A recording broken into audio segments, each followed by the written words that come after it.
विद्यार्थी मित्रों, तमारुं खूब खूब स्वागत है मारी आ चेनल स्टडी विथ नेन्सी में। जो हजी सुधी तमे मारी आ चेनल ने सब्सक्राइब ना करी होय तो जल्दी थी सब्सक्राइब करजो।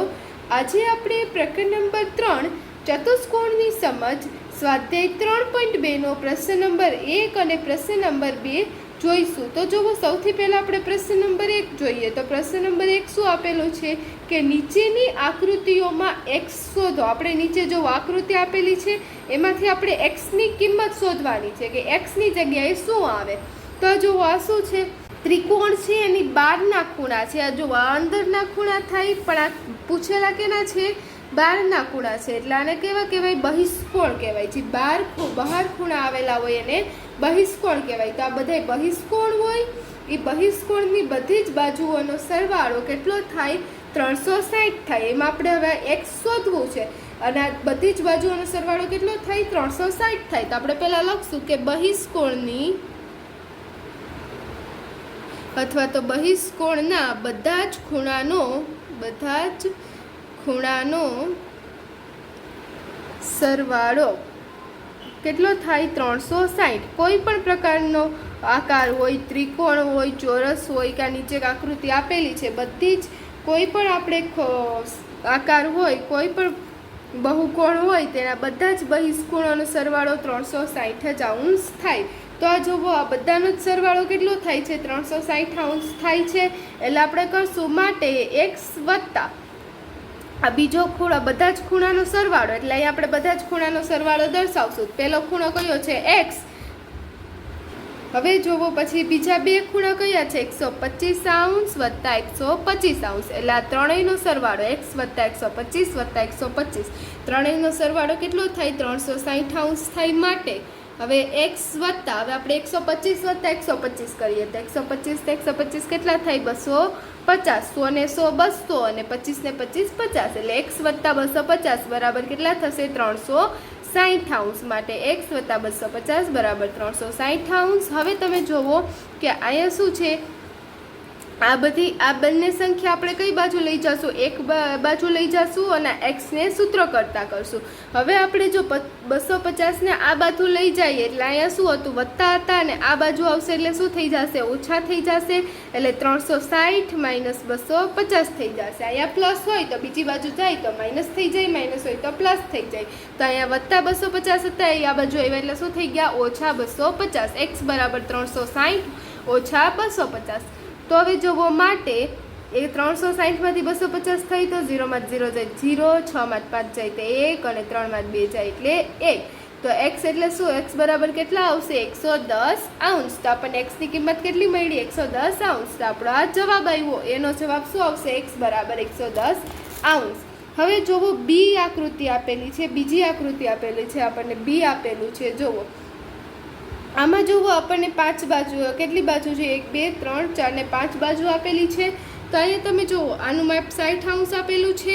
અહીંયા જુઓ આનો મિનિંગ શું થાય, કાટકોણ છે, એટલે કાટકોણ કેટલા અંશનો હોય, 90 અંશનો। તો આ 60 અંશ છે, આ 90 અંશ છે, પછી આ 70 અંશ છે, આ x છે આપણે આ શોધવાનું છે। અને અહીંયા જુઓ, અહીંયા આપણને માપ આપેલું નથી, અહીંયા અંદરની બાજુનું માપ આપેલું છે। તો અહીંયા તમે જુઓ શું થાય છે, રેખિક જોડ થાય છે।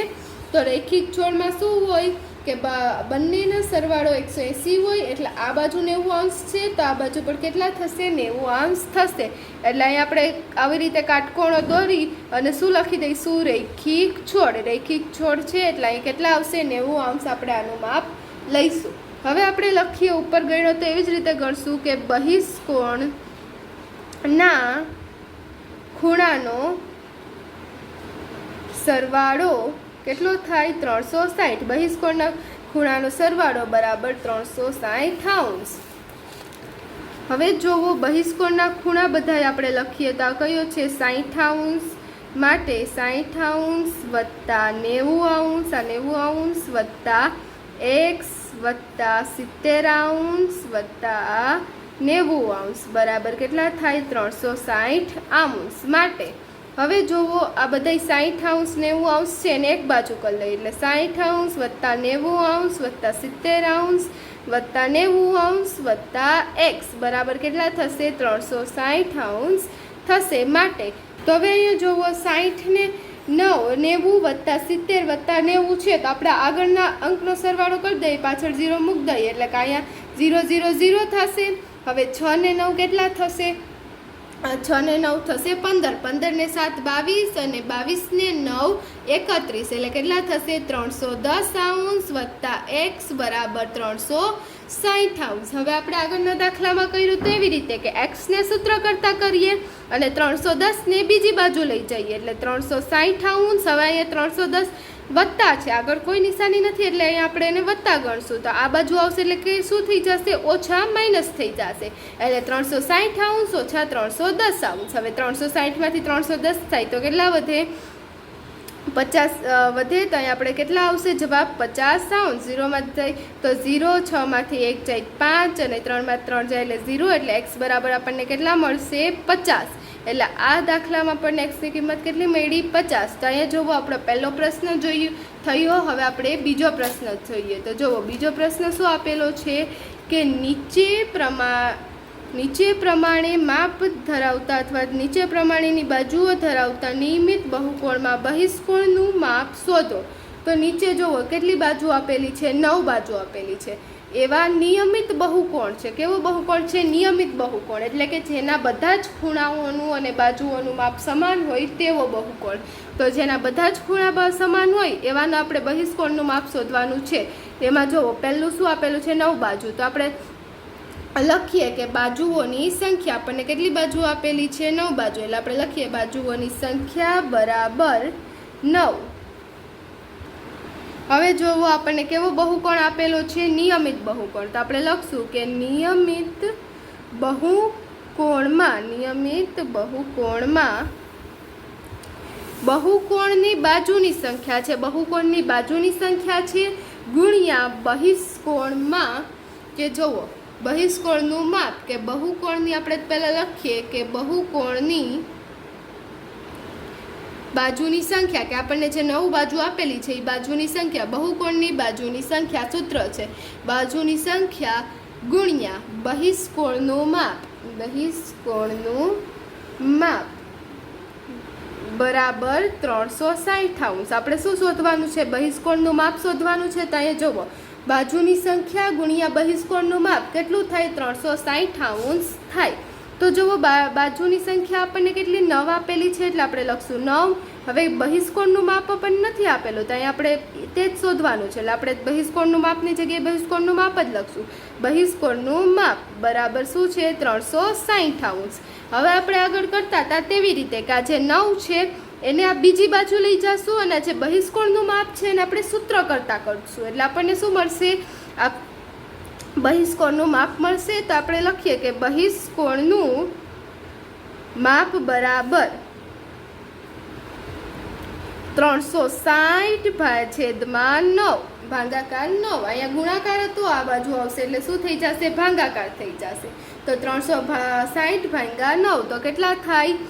4 9 36 થાય, એટલે 40 ગુણ્યા 9 360 થઈ ગયા, એટલે 360 કટ થઈ જશે. આ 9 ને આ 9 કટ થઈ જશે, એટલે કેટલું માપ મળશે? બહિષ્કોણનું માપ 40 અંશ. તો આપણે કેટલું મળ્યું માપ? તો આપણે પહેલા દાખલાનો જવાબ એનો જવાબ શું આવશે? 40 અંશ. એવી જ રીતે આપણે બી જોઈશું. તો જુઓ બીમાં કેટલું આપેલું છે? બાજુનું માપ 15 બાજુ આપેલું છે. તો જુઓ અહીંયા આપણે પહેલાં લખી જ દઈએ કે બાજુની સંખ્યા કેટલી આપેલી છે આપણને? 15. તો બાજુની સંખ્યા બરાબર 15. હવે આપણે ઉપર આગળના દાખલામાં સૂત્ર લખ્યું હતું એ જ સૂત્ર લખશું કે નિયમિત બહુકોણમાં, તમારા એક સૂત્ર યાદ રાખી લેવાનું કે નિયમિત બહુકોણમાં શું થાય કે બહુકોણની બધી જ બાજુઓનો સરવાળો, કે બહુકોણની બાજુની સંખ્યા ગુણ્યા બહિષ્કોણનું માપ કેટલું થાય? 360 અંશ બરાબર 360 અંશ. આ બંનેનો ગુણાકાર કેટલો થાય? 360 અંશ થાય. તો આપણને બહુકોણની બાજુની સંખ્યા તો આપેલી છે, કેટલી આપેલી છે? 15. તો આપણે લખશું 15 ગુણ્યા, હવે શું કરશું? ગુણ્યા બહિષ્કોણનું માપ નથી આપેલું એટલે એની જગ્યાએ બહિષ્કોણનું માપ જ લખશું. બહિષ્કોણનું માપ બરાબર કેટલું થશે? 360 અંશ. હવે શું કરશું, આ બહિષ્કોણનું માપ આપણે શોધવાનું છે. જે શોધવાનું હોય એને સૂત્ર કરતા કરવાનું. એટલે સૂત્ર કરતા કરીએ એટલે એને આપણે આ બાજુ લઈ આવવાનું, આગળની બાજુ, અને લખશું કે બહિષ્કોણનું માપ બરાબર, અને જે આ બાજુ છે ને આ બાજુ લઈ જવાનું. તો આ જે 15 છે એ આ બાજુ જશે. અહીંયા સેમ શું છે, ગુણાકાર છે, એટલે આ બાજુ જશે એટલે ક્યાં થશે, છેદમાં, એટલે ભાગાકાર થશે. એટલે 360 ભાગ્યા 15. હવે જુઓ 15 દુ 30, અને ઉપરથી અહીંયા કેટલા વધશે, 6 વધશે, ઉપરથી આવશે 0, એટલે 15 ચોક 60. તો આ કેટલા આવ્યા, 24. આપણે આનો ભાગાકાર કરીએ તો શું આવે, આપણો જવાબ 24 આવે. તો અહીંયા જુઓ, તમને જો આમ છેદ ઉડાડતા ના આવડે તો અહીં સાઈડમાં તમે ભાગાકાર કરીને કરી શકો કે 360 ભાગ્યા 15. તો 15 દૂને 30 થાય, 15 એકુ 15, 15 દુ 30, 15 તેરી 45 થઈ જાય, એટલે મોટું થઈ જાય, એટલે આપણે 15 દુ 30 કરશું. હવે 36માંથી 30 થાય એટલે 6, ઉપરથી આવ્યા 0, 15 ચોક 60. એટલે અહીંયા જુઓ 0 0 આવી ગયા આપણો જવાબ. અહીંયા જુઓ 0 0 થઈ જશે એટલે આપણો જવાબ કેટલો આવ્યો, 24. તો આપણા આ બીનો શું જવાબ આવશે, 24 અંશ. 24 અંશ આપણા બીનો જવાબ આવશે. તો અહીં આપણો પ્રશ્ન નંબર 1 અને પ્રશ્ન નંબર 2 પૂર્ણ થાય છે. જો તમને વિડીયો પસંદ આવ્યો હોય તો લાઈક શેર સબસ્ક્રાઈબ કરજો. Thanks for watching.